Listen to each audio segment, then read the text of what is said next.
Hey everybody, Anthony here with a video review of the Hubsan X4. This is one of those cheap quadcopters that you can buy if you're just interested in getting into the hobby, but don't want to spend the money to build or buy a larger quadcopter. Of course, buying a big quad right out of the gate is pretty dangerous because you don't have the experience flying, and you'll probably spend a lot of money on repairs such as breaking your props or breaking the frame or even breaking electronics. It's best to start with something like this, just learn the controls, fly a lot, and then eventually upgrade to a nicer one. So without further ado, let's go ahead and start with this review. Out of the box, the Hubsan X4 comes with a few things. You get one battery, a charger, and the remote. The battery you see there in blue is the one I purchased separately. It has a higher capacity and we'll talk about that later. As for the remote, it's just a generic 2.4 GHz controller. It's missing on a feature I'd like to see, which is a spot to hook a lanyard onto if you want to hang it around your neck. Eventually one day you'll probably upgrade to a better quality remote if you get into the hobby and have multiple quads or helicopters. Now there are two main features on the remote. First is to calibrate it. You'll want to put the left stick in the bottom left corner and then move the right stick from left to right.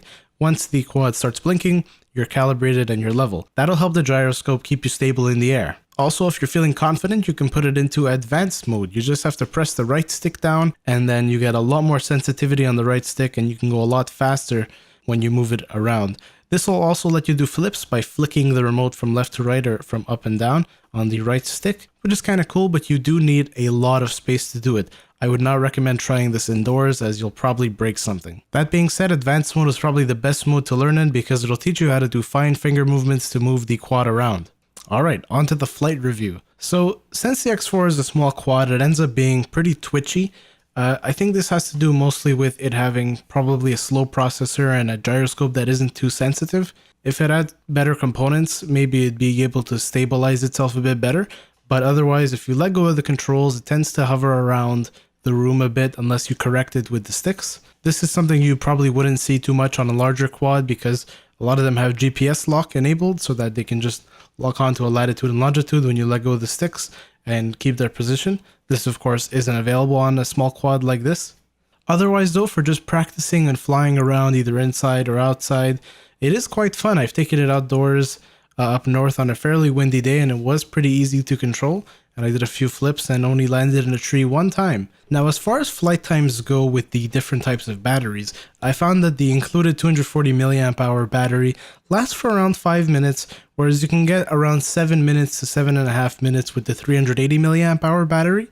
I'd highly recommend if you're looking for some batteries while you pick this up to get the 380s because they don't add too much weight and you get a decent amount more flight time with them.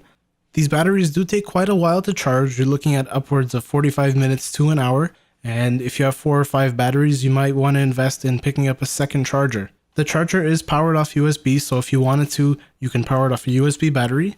One thing I don't like about the charger is it feels fairly cheap. It uses a very thin cable, which I'm scared is going to break. So perhaps pick up a second charger if you're worried about that. In fact, I would almost buy a second charger if you have a lot of batteries because then you can charge multiple batteries at the same time. Now, as far as other accessories go, you'll probably want to pick up a prop guard. This is used to protect your propellers in the event that you crash into something.